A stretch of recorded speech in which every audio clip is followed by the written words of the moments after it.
2 years ago, we reported evidence that the moon is shrinking. Now we've found evidence that the moon is actually being pulled apart, forming features called graben.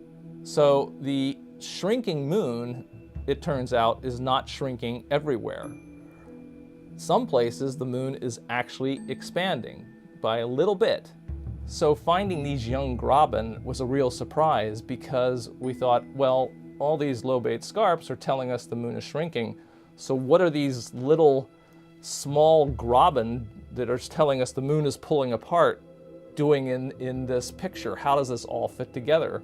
All that's related to how the moon has evolved, how the moon has lost heat over its 4.5 billion year history. Most of the terrestrial planets, when they formed, were very hot, and they got so hot that they actually completely melted.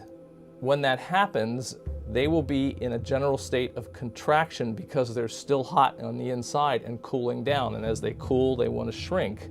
Only the outer part of the moon melted, forming what is called a magma ocean.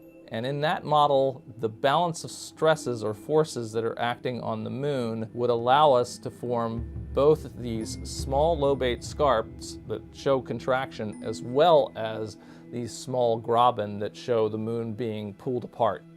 One of the really exciting returns of the Lunar Reconnaissance Orbiter mission is that we've seen this now growing evidence of very young geologic activity on the moon. Many people have felt that the moon was pretty much geologically dead, and what we're finding is that that's totally wrong, that the moon appears to be geologically active now.